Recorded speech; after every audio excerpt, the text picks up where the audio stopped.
मित्रांनो, आजपर्यंत मी म्हणायचो की गर्व आहे मला मी महाराष्ट्रीयन असण्याचा, परंतु आज मजबुरीनं म्हणावं लागतंय की लाज वाटते मला मी महाराष्ट्रीयन असण्याची.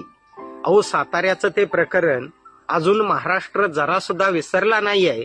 जात्याची पाळी त्या विकृत बुद्धीने रावणाने त्या निष्पाप मुलीच्या डोक्यात गाठली, डोक्याच्या सितड्या केल्या. आणि मुख्यमंत्री काय म्हणतात, कडक मधली कडक शिक्षा देण्यात येईल. हे होतं का नाही होत तोपर्यंत 16 तारखेची ती बातमी, 3 वर्षाच्या चिमुरडीवरती एका विकृत बुद्धीने नराधमाने बलात्कार करावा आणि आमच्या मुख्यमंत्र्यांनी पुन्हा तसंच म्हणावं की कडक मधली कडक शिक्षा देण्यात येईल.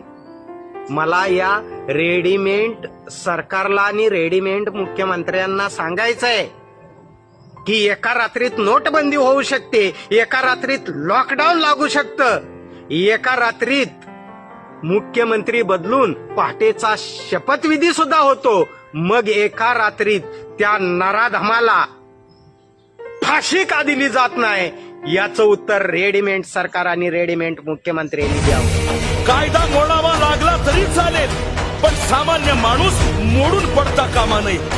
त्याला न्याय हा मिळालाच पाहिजे.